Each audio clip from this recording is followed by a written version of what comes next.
Hey, how's it going? My name is Walid Shaya. I'm Kavita Raj. And this is Lights, Camera, and Conversation. And we have a very special guest today. Welcome, Donzell Lewis. How are you, Donzell? I'm great. Thank you for having me. We're so excited to have you. You may have seen Thank Donzell on TV in The Book of Queer, originally by Discovery Plus, and the upcoming web series, The Mama Cho Show.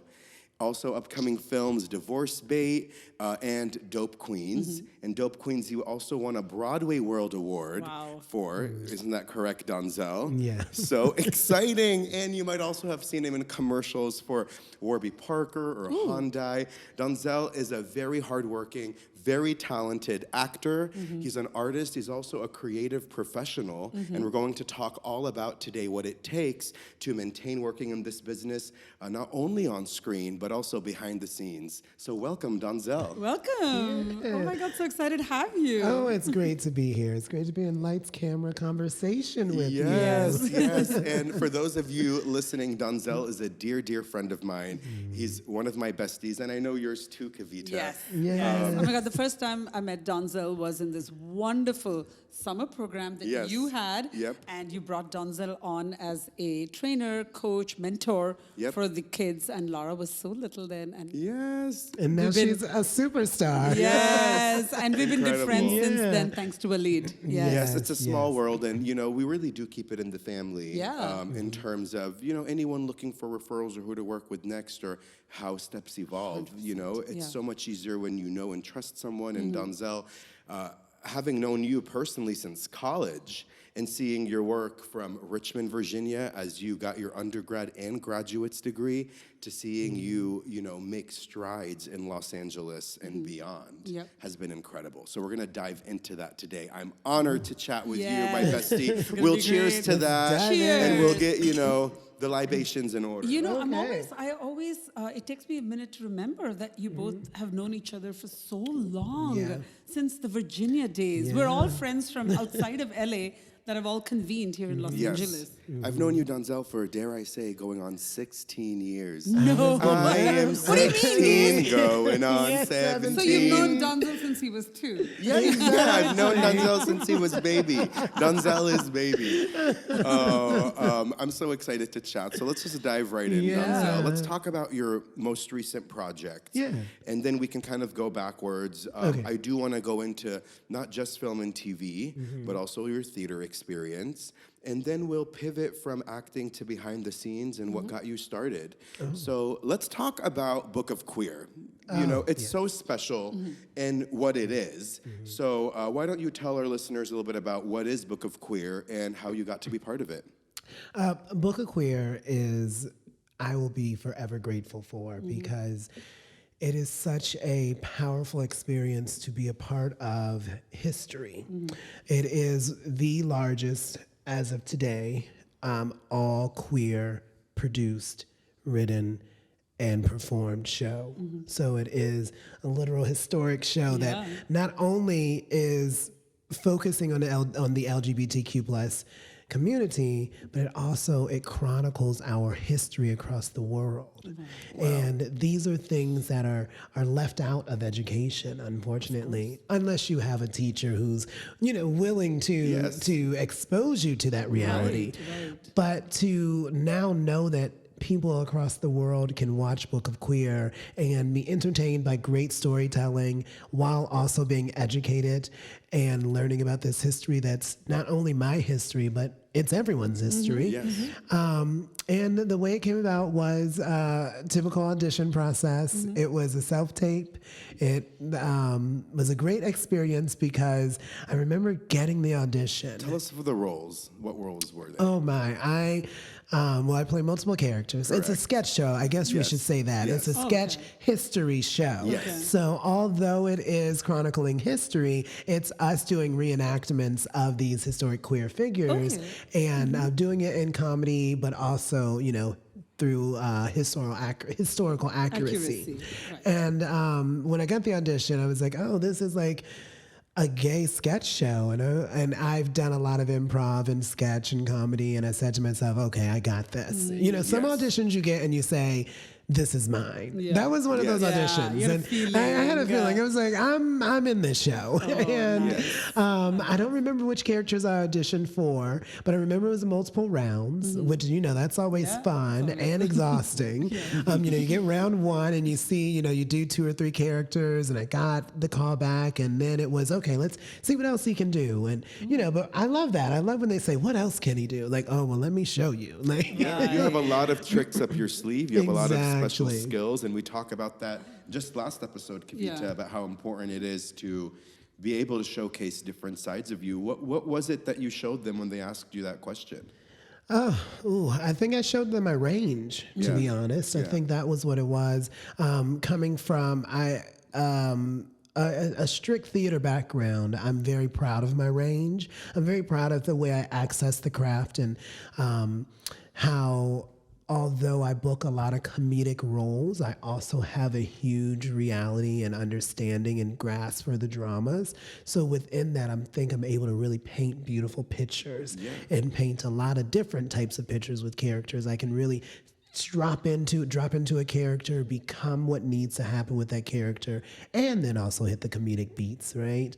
And so I think when they saw that, they saw, oh, each character we throw at him, he's able to really transform and become that character. And then he also gives us the funny. And I think that's what you need with a show like Book of Queer. Absolutely. Because there are moments in the series where it is a lot of laughing and you're enjoying it, but there are some stories of these heroes that were unfortunately have tragic endings. And so those stories needed that sensitivity and that nuance of vulnerability and that maturity. It sounds like a show that is going to make people laugh and cry. Right? Is that right to say that? Oh my God, that is like the hardest thing to do as a creator, and I am. You did that. Nobody does that, but you did that. So the characters you ended up playing, can you tell us about those and how they're different from each other? I played a lot of different characters, but I'll talk about the 2 that they're special to me. Yes, let's see. One of them is one that we all know and we all love, and that was Dr. Martin Luther King. Yes, cheers to MLK. Oh my gosh. Wow. The GOAT. No, see, yes. Iconic. So you got to play the GOAT. I got to play the GOAT, but behind, as they say, behind every king is a strong queen. Yes. And the reality is, yes, Queen Coretta was behind Dr. King himself, but the real queen behind the movement was Bayard Rustin. Yes. And I wanted to play Bayard Rustin because, that's the queer character. That's the queen. That's the queer character, But my friend Marlon got to play Bayard, and Marlon's amazing as Bayard, but I got to be his Dr. King. And, Dr. King is iconic, and his voice is iconic. And I just remember stressing over playing this character and saying, like, wait a minute, how am I going to sound like Dr. King? Like, this is, no. No pressure, but you cannot mess it up. Exactly. Now that you're done, I can say it. Right. Exactly. And I think with Dr. King, if I remember the process correctly, I believe that I didn't know ahead of time, or I found out with a little bit of time. So it was like I didn't even have time to like go and get a vocal coach and all those arty things. Yes, which we love to do, right? Like to go back to the basics and hit it hard. Yeah, I had to like trust my craft. I had to trust the comedy. I had to trust the writing. I had to trust everyone on set, and I had to just take a leap and go for it. And so playing Dr. King was great because I felt like I gave a good version of him, but a good version in a sketch show. Yes. Right. And who was the second character? And the second character is the one that is one of the heartbreaking stories, and that's Glenn Burke. Yes. And Glenn Burke, I did not realize who he was either. And this is one of the things I love about being an artist, because when you are doing the craft correctly, a part of the process is your research and you taking in these characters that you're playing, and where do you get the source content from? Where do you draw upon besides just your imagination, right? You got to also understand that you have to study. And studying his story broke my heart. This man, well, first we'll say to get people to know who Glenn Burke is, Right. Yes. Yeah. Was a Dodgers superstar. Yeah. Now, we love the Dodgers, Yes. and if you don't, sorry. So we love the Dodgers, and Glenn Burke is credited for being the one who created the high five. Okay. The high five, high five?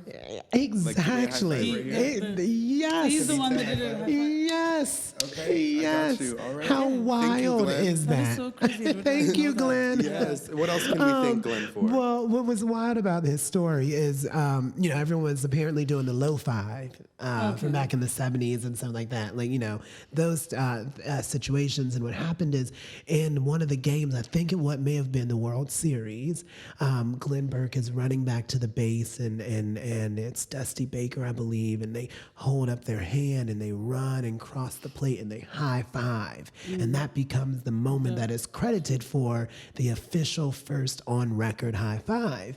Even to the point where the Dodgers in marketing started to use that clip of the high five and it in the way, in a sense, I think this is around the 90s, in the sense of the 90s way, it became viral. Right? Yeah. So it became a part of the marketing and the campaign, and everyone's proud of that. And Glenn Burke was not only an amazing baseball player, but he was also an amazing basketball player. He was an amazing athlete, and he was an amazing human too. Like the life of the dugout and the life of the party, and everyone respected his athleticism, and no one questioned how brilliant this man was.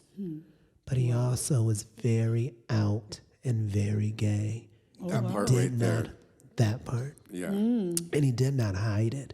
Oh, he was a proud gay man in this time period, which was not seen much, Must right? have been so difficult too, right? Right. Because, Exactly. yeah, And, ahead of his time. Ahead of his time. And from reading interviews and understanding his story, the team, it wasn't a big deal. But it was a big deal to the owners. It was a big deal to the people up above. And he even started to date. It was Tommy Lasorda's son. And his son was also gay, of course, but also like very known. And that's when it was like, okay, now we got a problem. So they were both like open about it. And interracial, white and black. Okay, yeah. Okay. And Wow. also, understanding that, this time in the 90s, we still weren't ready to handle it. And so his gayness became a problem for others, which meant that then they tried to quiet his gayness and silence his gayness, and even tried to buy him out. Said, we'll give you this money if you just start to date a woman and, just try to literally pay him to not be gay, at least in front of the cameras. And he held his integrity. He was like, no. And so what ends up happening is the LA Dodgers trade him. He goes from the major leagues and gets traded down to the minor leagues. So you're taking a superstar. Wow. A world, like everyone acknowledged. He got downgraded. And he got downgraded. Wow. He paid And then, for being himself with his career. exactly. He got canceled in a way. He got canceled in a way. Right. We talk about cancel culture all the time. Yeah. And also it's like taking someone who's doing well in the arena they're supposed to be in, and you put them in a smaller arena where they can't even thrive because he's not the only powerful athlete in the major leagues. So you're able to really go toe to toe with people at your level and grow, right? That's part of how we get better is we get better by those who are iron sharpens iron. Like we get better by those around us. So he gets put into a smaller market, gets downgraded, gets traded, and then that becomes problematic. And then internally he starts to, get depressed and as many of us do, right? The mental health takes in. But then he gets sent to the Oakland A's, I believe. And at that time he's near the Bay Area. And so he gets to be, this superstar in the Castro District. And the Castro District is the iconic gay district of San Francisco. But also during this time, he's got the money, he's got the body, he's, a man about town. And as all of us do when we're, young and got it, we play the field. Right. So he was playing another field. And unfortunately, this was a time when HIV and AIDS was still around. Well, it is still around now, sorry. When it was prevalent without good medicine. Right. Yes. Now there's medicine. There's prevention, there's more treatment, correct. And so he ends up getting AIDS. And ends up quitting the team, gets AIDS, becomes an alcoholic, and goes near to basically homelessness. Oh my gosh. And is on the streets. And a reporter, I forget where, but a reporter in maybe LA or San Francisco is credited for calling the Dodgers and being like, y'all ruined this man. And this is your fault, right? You destroyed him so much. You tried to silence him so much. Look at what has happened. And off record, they ended up paying for him to be able to go to this diner anytime to just eat because he was, he needed food to survive. But that's all they paid for. Exactly. And it was more like, well, we'll do this silently. So this man who is this world superstar ends up, because of his sexuality, becoming so diminished that he ends up dying homeless of AIDS. Yes. Oh my God. And not because he made life choices that took him there on his own, only because he just couldn't continue to fight the system that kept trying to tell him his gayness wasn't okay. He didn't get traded because he was a bad player. He didn't get traded because he wasn't doing what he needed to do as a player. It was, you're too gay, get out. Right. And that's heartbreaking. Yeah. Beyond heartbreaking. I mean, and I wouldn't know this story until you did the research, someone wrote about it, and you guys chose to share this. And there are so many stories like this that people don't know about that need to come to light. People want to know this. People want to see this. Now, I will say, Donzell, you being a winner for one of the seasons of UCB's Bad Drag Race, right? Because UCB, Upright Citizens Brigade, for those listening who don't know about it, is a school and a studio that presents comedy, from stand-up comedy to sketch comedy to characterization to Bad Drag Race, which is like a mock-up of Drag Race, right? And it sounds like that plus your theater background really puts you in the right place to Book of Queer. Oh yes, absolutely. It's weird when people tell you that you got to trust the life journey, which is hard. I am not good at doing that. If I could call up someone up in heaven, the universe, Jesus, whoever, if I had a caseworker up there, I have a bone to pick with you. Right? I'm like, excuse me, when is my number going to be called? Because I've been sitting here in this lobby. Sometimes But it's really, the universe you've been tap dancing in the lobby. But I've been tap dancing in the lobby. Yes. But when people say, you got to trust the journey, and it sometimes it doesn't make sense. And it wasn't until I looked back at the journey when I realized that all of these steps before did lead up to Book of Queer. Oh my God, because what happened was, let's see if I can tell this shortly. In theater school, I was told I was too gay to succeed in the industry. I was sat down and they said, you're not gonna make it. You sound gay, your movement is gay, and if you want to make it in this industry, you gotta hide all that. Very similar to Glenn. Exactly. To the character you played. Similar to your character. Wow. Exactly. So you could draw upon that life experience when you played that. Exactly.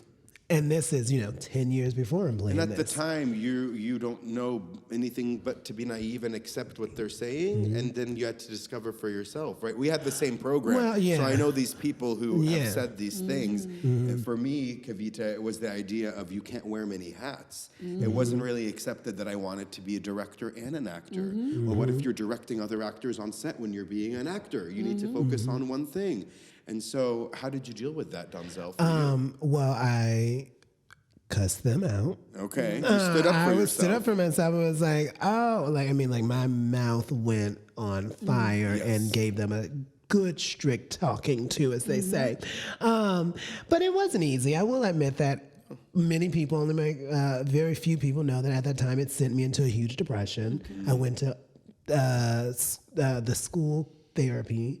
I was in that for a while, just to deal with that and being in that toxic environment. I was put on probation, meaning that at the end of that semester, I had to re-audition to prove that I could stay in the program, to prove that I could show them how straight I could play.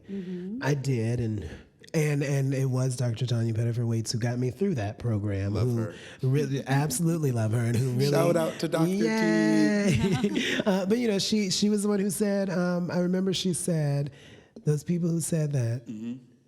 When have they seen you perform? I was like, only once. All right.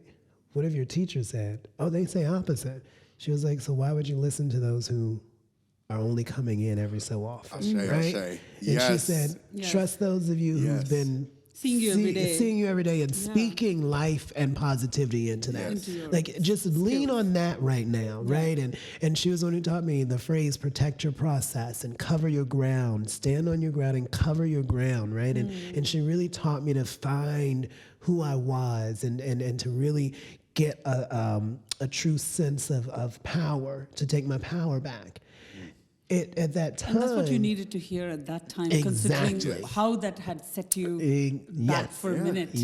So you needed those, that reminder. Yes, and at the time, you're right. I needed that to get me through. But what that meant is I came to LA with that little demon on my shoulder. So every time I went into an audition room, I always kept thinking, am I being too gay? You know what I mean? So I couldn't shake it off for years. Until I had another LA teacher call me out and say, like, something's up, like mentally something's blocking. And I told him that I didn't feel like I could play these straight characters. And he said, there is more than one way to be straight. Like, you play the character how you play the character, right? And he coached me to really start to let that process go, to let that voice go. But I always kept hearing, like, I got to prove them wrong. And it made me angry and had a chip on my shoulder. But it was improv that really was the breakthrough. It was being in that community where everyone comes to the craft just to have fun, just to play, and to be any character you want to be, and to know that there's no qualification in this world of improv to say that character can't be like that. Yes, and. Yes, all yes and. Exactly. So is that kind of your key to freedom? That was the key to freedom. Which is then what led me to do Bad Drag Race, to find that drag character, which is what really then opened up all of my artistry and allowed me to embrace all of the parts of me that make me special. It was like a block that was removed. It was. Right? That block. And you needed, again, that person to remind you that, hey, think about it. You have something and I'm sensing it. So what is it? And exactly. Was Bad Drag Race before or after Dope Queens, the play? It was before. It was. So this does go chronicle, and it really does build you to this. So let's really focus on Bad Drag Race for a second, because I think it's an important step from your love for improv and how that's freed you to what's going to come next with Dope Queens. Let's tell our viewers, UCB Bad Drag Race, it's a spoof on Drag Race. It's a competition where queens are doing bad drag, but what's that mean exactly? Can you tell our listeners sounds funny already. I don't know, because my drag was good. My drag was so good that I won. And so I think.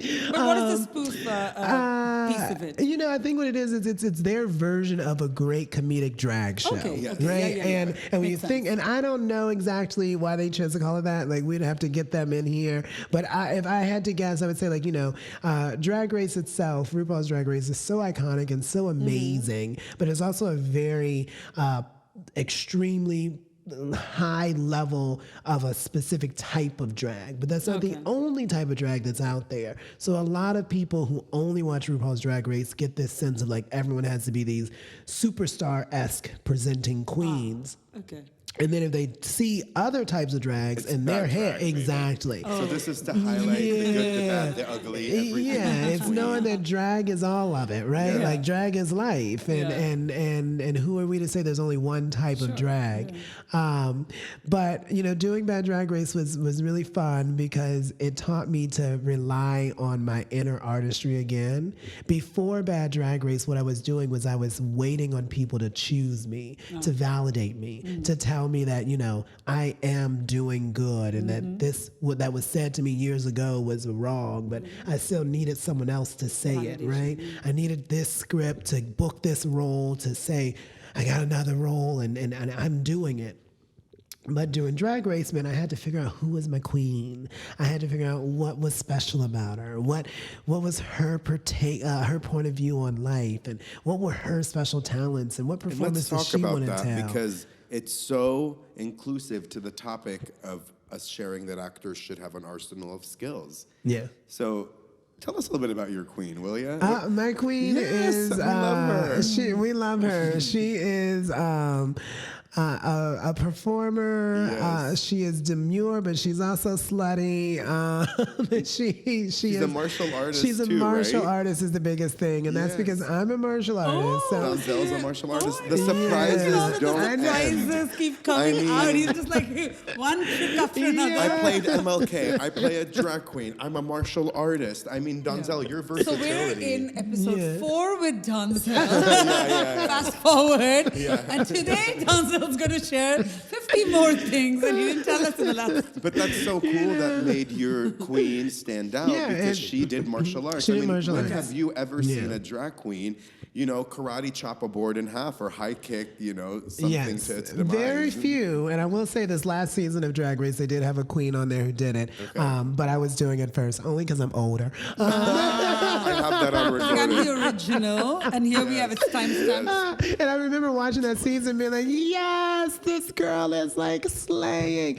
But, I'm a 5th-degree black belt in Tae Kwon Do, and I've done it since I was 11 years old. I still train it. I've been teaching it for years. And so when it was like, okay, I got to put on a show, of course I'm going to lean on what my talents are. There are a lot of queens out there. In my head, what it said was, well, there's a lot of queens out there who can do comedy, and they can turn a stand-up show. Like, I can't turn a stand-up show. I can hit some comedic beats and improv, but I can't do a stand-up set. Then there's queens who can dance and really turn it out. And I'm like, well, I can, keep up with choreography if you teach me, but I can't up and be like, okay, here's the music. Let me give you some Beyonce and Janet Jackson, right? Like, that's not happening. And I said, well, what is that thing that I can do? And I was like, well, I can definitely do some Tae Kwon Do. I know how to break several boards. I can jump up in the air and break 3 boards before I land. Insane. I can jump up and throw my leg in the leg.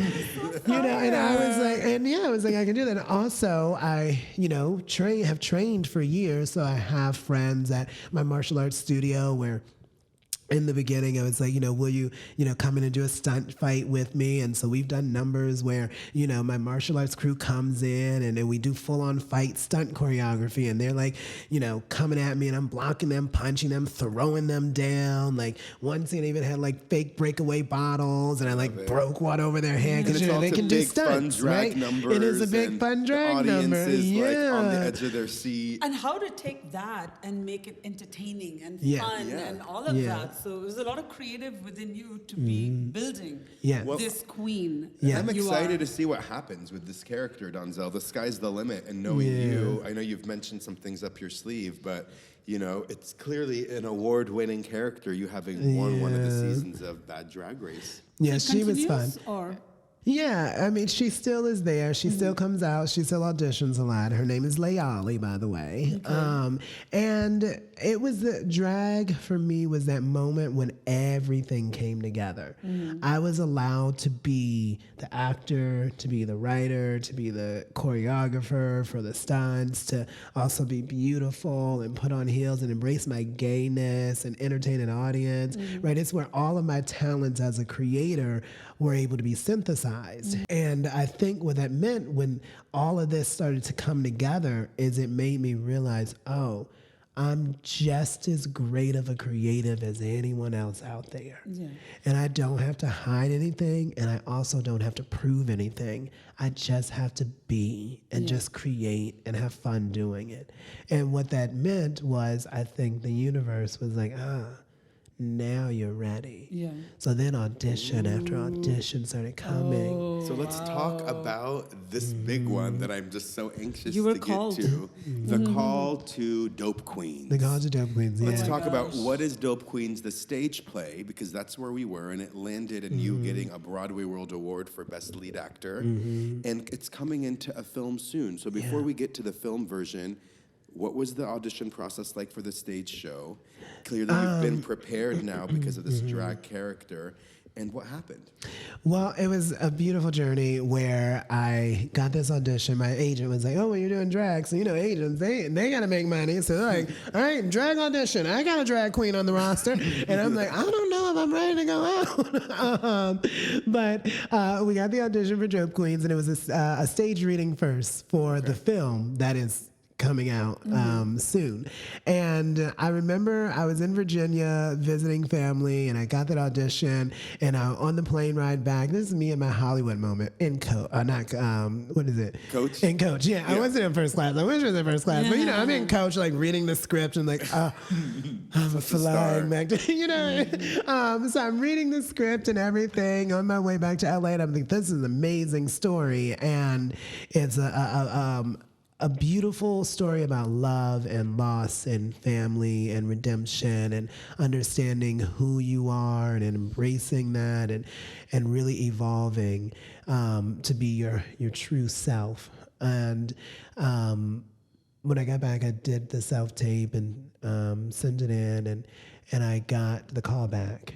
And then I go to the audition to do the in-person audition, and I only had one wig because I had only done Bad Drag Race, and I had only really knew to access Layali, right? Like I've never done She was this. your girl. She was my girl. Yeah. So I took the script, took Layali, took my training, practiced, and came up with who Goldie from Dope Queens was, or at least what I thought for the audition. And did that and ended up booking it and did the stage reading. And it was just a stage reading, just sitting down at tables to, for them to get interest from funders. And I did a great job. And they said, "Oh my gosh, you did amazing. We would love to have you come back and do the play if you're interested." And you know, this is Hollywood, so you're like, okay, sure. And I didn't think they were gonna call me. And then sure enough, like a few months later, they called me and they were like, "Hey, would you come back and do the play? Like we have a new producer, so you just have to audition again." And I was like, okay, I respect the process. And I was like, but also thank you for really wanting to bring me back. And I did the audition and got the play. So we booked the play, and we had an 8-week run, I think, maybe 8 weeks here in Hollywood, and that was the moment. And Grafton, the writer and director, Grafton Doyle Reese, Grafton I will always be thankful to, because I think the becoming of my artistry came in so many different phases. And there were so many people along the way, you know, the hero's journey, so many people that come in and help and give these little nuggets to keep you going. He gave me, I think, the last one I needed, which was in the middle of rehearsal. He pulls me aside and he said, "Something is going on. You were so brilliant in the audition and in the process, but when you're up there, you're restricted again, and I don't understand what's happening." And I said, "Well, your blocking is so brilliant, but I'm thinking about it so much because it was very intricate. It was very specific and detailed." And I was like, I'm trying to make sure I hit every moment." And he said to me what no director had ever said before. And he said, "Then don't do the blocking. Oh, wow. I trust you. Go out there and just do you." Give you the freedom. I had never heard anyone say they trust my artistry. You know what I mean? Like, and it was like, whoa. And I went out there the next few days and killed it. And, you know, on opening night, he came back there and he said, "A Star is Born." And I just, you know, and I just a wig is torn and a star is born, and it's Donzell Lewis.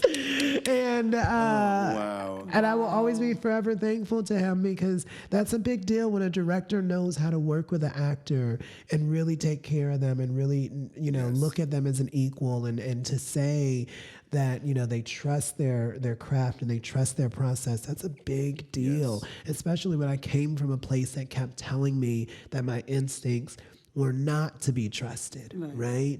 So to finally have my first big paid gig and someone say that, I was like, oh yeah, it really did give me that freedom.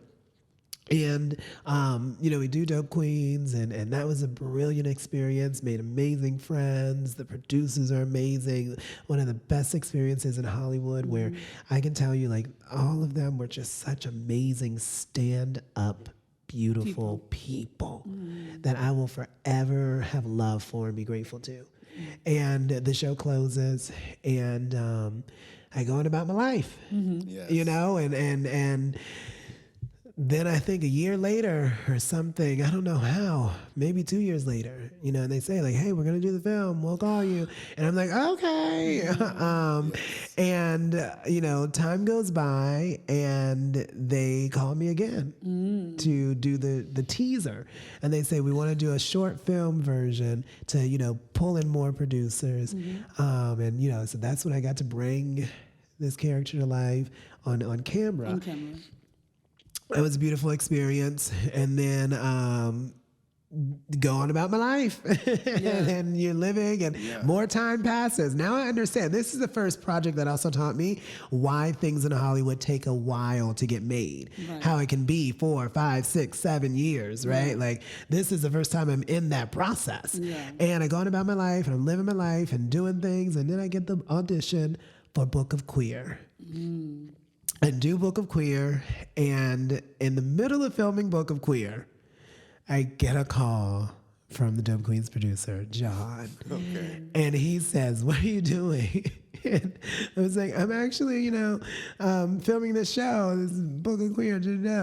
He's like, "Great, well, we are moving forward with Dope Queens as a feature." I was like, "John, that's amazing," because, you know, I want them to win. You know what I mean? You want like, the film to get exactly. made. I believe in this story. I believe in them as artists, and I'm also understanding that no one owes me anything, right? So, but they treated me so beautifully well and respected who I was and as an equal, and made me really stand on my own 2 feet in this town that I just want everything they do to always win. And so they say, like, we're moving forward. We've cast with a feature, and we've cast, you know, these 2 actresses to play the lead roles. And I was like, that's amazing. You know, that means you're not playing the character you originated. Exactly. And they've had cast these 2 brilliant trans actresses, Trace Lissette and Alexandra Gray. And their work is brilliant. And I am so happy for these women. And I want them to just keep winning and keep succeeding. And they say, you know, the John says, and we've been up in San Francisco filming, but, you know, Dope Queens, part of the journey to this feature is because of you. And they said, "We would love to have you come up and do some parts." And I was like, "Wow!" I was like, "Oh, wow!" Special request, yeah, straight to of course. Yeah, you know. And I was like, "But I'm filming a TV show. You know, I'm living the dream." I'm like, "I'm filming a TV show," and they're like, "Well, when are your off days?" And I'm like, I'm off, I think, I don't remember the days, but I want to say like maybe Wednesday and Thursday. They're like, "I'm off Wednesday, Thursday, but I'm back on Friday," or something like that. And they were like, "Great, can you get on a plane tonight? We will fly you up. We will write a scene, and we'll get you back to LA in time." And I'm like, "Of course, I'm a booking actor." You know, That's the and dream moment. Of It's like, the dream we will moment. write a part for you because we know you. yes. And we know you well. So, And also to like to be in one gig and they're working around it, and I'm like, "This like is the Hollywood life. It's It's Hollywood. and so they fly me out to San Francisco that night, and I get there, and I take a quick nap, you know. Very typical Donzell, loves to nap. No. Side note, sidebar. Because I think you need that energy. So you got your energy back and up. I think, and also, like, I know at this point, too, my beauty nap, but also I know at this point as an artist, too, you know, what do I need to do well?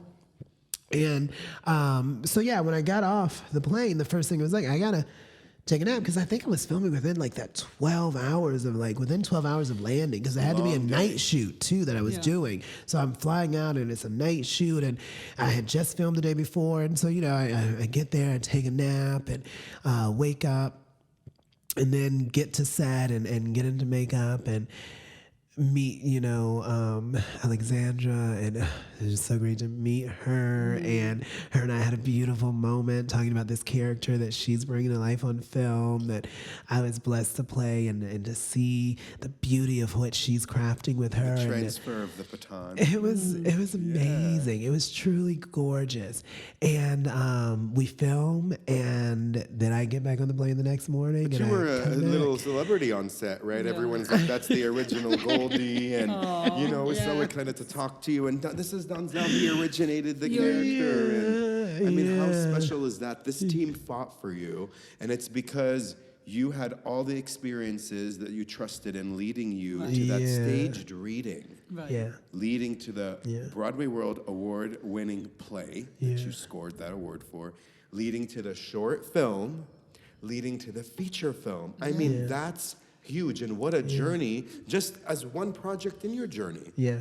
Because the feature film got the resources it needed because of the short film prior to that, which you helped, and because of course, exactly, and which all you enabled happened. So I love the way they included you in this. Yeah, and all of that happened because it was a group of artists respecting each other, right? And trusting our brilliance and coming together to create, you know, our masterpieces and our part of the masterpiece as the actor, as the writer, as the director, and knowing that we're working together to create this beautiful film and this beautiful project. And, you know, after that, then I book a bunch of theater around town in drag, doing Legend of Georgia McBride, and I booked more drag shows, and then I booked the Hyundai commercial in drag, and you know, it's just like it kept going and kept coming.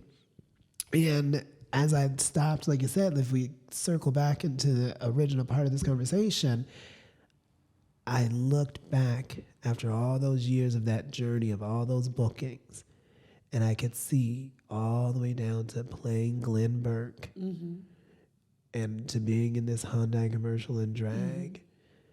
I could see that very moment of when I was told you won't make it because you're too gay. And me not quitting because the very thing that made it was me being gay, telling gay stories, playing gay characters. You're successful because of your gayness. Well, and I'd like to, you know, add to that, Donzell, too, cheers, is that you have been fortunate to also book and play characters that it's not just about their sexuality. Them being gay or not has nothing to do with that. Some of your favorite roles might have happened to be queer, but I think it's so inspiring to know, like you said, that you do have that range and that you can show that. Oh, exactly. It's while that is not they're not mutually exclusive, right? But to have been told at such a young age that is not an option and that is not going to help you, to literally prove that wrong, not for anybody else, but for yourself at the end of the day, to know that you removed that block yourself. You did not need that validation from someone else. While you did have angels helping in different steps, it was you asking for that support, that help, and reaching out, being authentic to yourself, being real, and telling people what you're feeling in that moment in time, and taking matters into your own hands in a way. You controlled your destiny. Oh my God. Fate still had a role, right? Oh yeah, but absolutely. you controlled what you could. Yeah, and it goes down to authenticity, right? Where what I even try to teach my students is I want you to own who you are. It's what Dr. Tanya Pettifer Waits taught me and you, and excuse me, and understanding that as she would say, Dr. John, you better for weights, how can you honestly play a character if you're not being honest with who you are? So all those years of me not being honest of my reality because I was afraid that voice was still there. You can't judge your character. Exactly. Your character has to fully believe and be invested in their truth. Exactly. You're freed enough now to be able to play anything with the foundation you have. You can play any role, any character, straight, gay, whatever. It doesn't matter. But it is amazing that you have come this moment, you know. It's like it ties back into that moment. All of those different the through line experiences. in the But what substantial, great, meaty opportunities too, right? They're all like so substantial for someone that was able to like showcase all of this like life training and learning. So such an awe-inspiring thing for me and Walid, you, our audience, to know and remember is to take this, run with it. If you have the best of intentions, if your work is pure, if your work ethic is there, and you're willing to take feedback and move forward with that, there is... The sky's the limit. There is, exactly. It's going to happen. It's going to happen. Oh, my God. Donzell, you just mentioned a second ago that it's the information you shared was advice you also give to your students. We can have, and we'd love to have you back for another episode where you talk more about your teaching artistry, your methods and applications, working with actors that are young, that are new, to actors that are more seasoned. I know you've also done it all. You have a master's in theater pedagogy.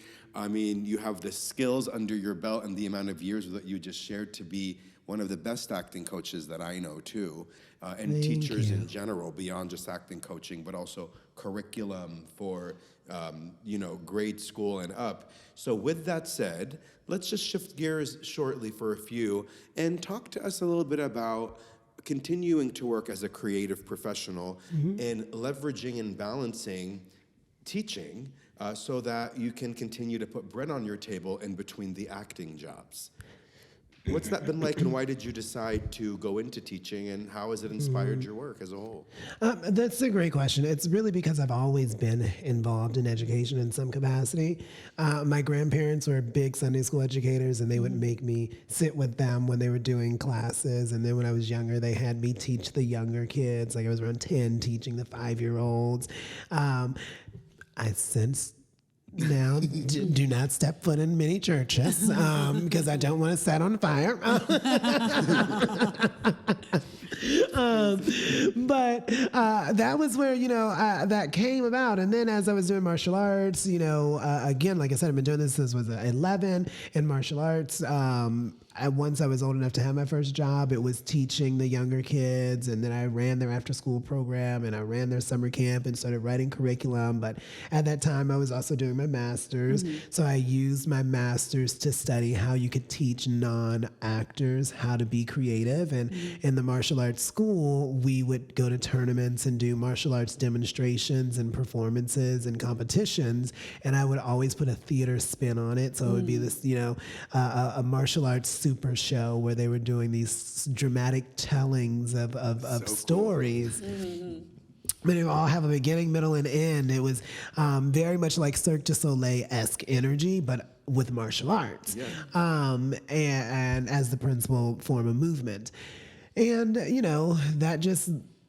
I was blossom, and I was like, I'm always being educated. When I came to LA, it was, this reality of what am I going to do when I'm not auditioning? And I was like, well, I love teaching. I'm going to go back into teaching. And that's how I got it into teaching in the schools and being a teaching artist and teaching theater around the city. And then that blew up, and people started asking me to come do private lessons and private programs and directing youth theater, and all that came from word of mouth. And I realized this is part of who I am. And it's one of the things that I try to tell other educators and as well as other artists is that we all have a lot of different gifts and talents in us. And I understand that one of my biggest gifts is being a great educator. And I honor that and respect that. And I really love doing that work. So I think when some artists are not performing, they do other things, such as they'll write or they will go take dance classes, or, they do something to fill their cup. One of the ways that fills my cup is when I'm not acting, I'm in the classroom teaching. And I want to be there. It's not like I'm there because I have to do it. I really value teaching the next generation of artists. Yeah. And it's a beautiful experience when you see these students who are so young get it. When the light bulb comes on and you help them understand their power. And those are the things that happened to me as a student, where I had teachers that helped me understand my power, and I had teachers that tried to diminish it. Right. So having had both experiences, I lean heavily to when I step into that classroom, I know that my biggest job is to be that educator who empowers the student, who sets the student free, who lets that student know, like, you are brilliant, and I'm going to help you overcome whatever's getting in the way. And I'm not going to look at the things that some would say are problems and say that's why you can't. I'm going to look at those things and say, what's the adjustment to how you can? And so I approach every class from that perspective of, like, how can you do this? I know you can. Let's work together to figure this out. And as I get older, being audition, being on set so much and so many hours, like, I couldn't go and do a flight now, like, leave the night of, go film, and then come back and do a TV show. Like, ooh, I'd be dead. So I think also I love the calmness that the classroom gives. And I'm blessed that what I'm doing in my teaching artistry is a craft that I also truly value. It's not like I'm teaching chemistry. Right. Which is nothing wrong with does that. influence your acting, right? Oh, it like does. You It teaching does. and reviewing the basics with the kids keeps your basics sharp, keeps you inspired. Hopefully you take some of the advice you give them, and it's self-talk. Yeah. And it's so smart to stay within that world, right? It's all connected. You're an actor, you're a performer, and you're a teacher of acting. And you're in those same circles. So you're getting to do morning to night what you love in various forms. And there comes a time, and you've chosen to do this already, to start sharing. And by not only sharing the techniques, you're also sharing your life experiences in a way. And people are moved and inspired by that, right? So Absolutely. And it's understanding that, I could be doing other things. But where does my heart want to go? When I'm not on set, my heart wants to go into the classroom and teach other students. And understanding that this is me being a creative professional. Understanding that if I were to only qualify my creativity or my success by the bookings, I'm not that actor who would have those bookings to say that I've got that success.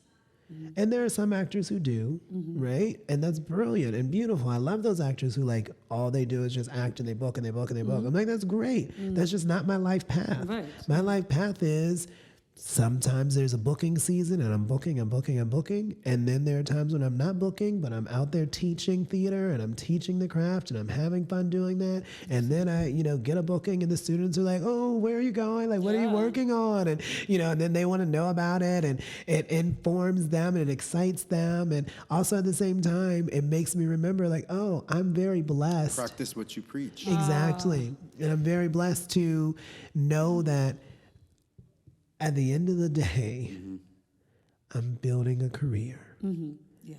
to live my best life. And you're building a community that supports your career. Yes. You're really two birds, one stone. How beautiful is that? What a wide network the two of you have, with the journeys you both have had in the sharing of the knowledge and the teaching and the community building and the programs you've developed, right? The curriculums. That network is going to be like, who's it? My husband always says, the person that you're influencing today, the young person, is going to be the one that is casting you 10 years from now into your future role. Right. So you've influenced this mind by sharing boldly your story that needs to be shared.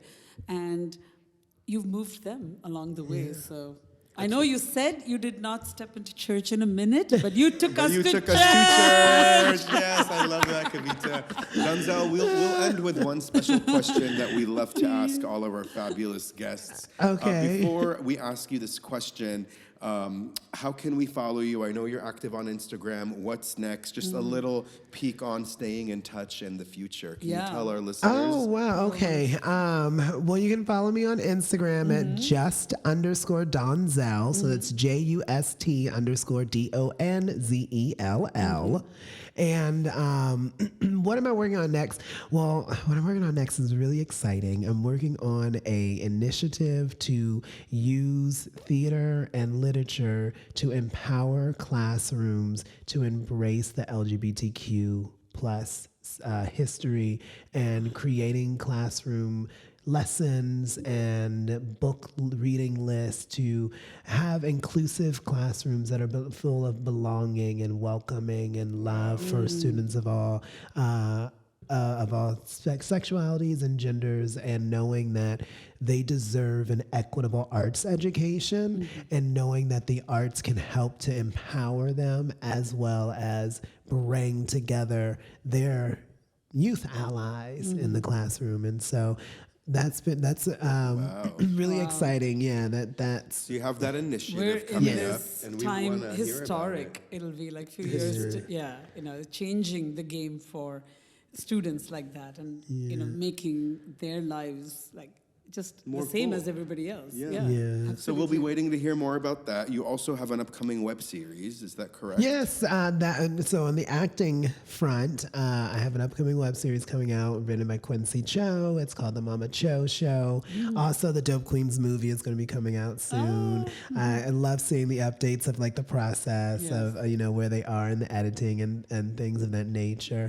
And hopefully within those two upcoming projects, there'll be some bookings too. But Pilot season is here. Yeah. And I have a feeling, Donzell, in no time you're going to be On the a next series project. regular, something big, a lead in a film. I have no doubts about that. Yes. And I feel like 16 years of knowing you, if not me saying it, who? Don't you see it, Kavita? We see your name in lights, 1000% babe. We see yes. it. It's already in lights, but it's going to be like even brighter. Yeah. So we'll end with this. This is the question we love to ask our special guests. This question is for little Donzell, back in the day, just getting started, perhaps before even the chaos and creativity of VCU and your college education. That little Donzell, young Donzell that knew he loved to perform. Looking back, what advice would you give to yourself based on what you know now? Oh, wow. It would be to not date some of the men from the past that I've dated. Funny. Really, honestly, what I would tell that kid is keep performing, keep dancing, keep singing, keep wearing your mom's heels when no one's around, and just know that who you are is real, is loved, is special, and has a purpose. And just really honestly just keep being alive. There were so many times when I think along my life journey where people really tried to put out my light, right? And so just to really be like, hey, keep going. Don't let them put your light out. Love that. You are a light, Donzell. May it keep shining bright. Made me Thank you almost so tear much up. for being on our podcast, Made us cry. Donzie. Thank you for having me. No, this is so fire. Great. I am taken away. Don't listen to the naysayers and believe in yourself. Yes. You are your biggest champion. Believe in yourself. Surround yourself with believers, positive people that trust in your vision.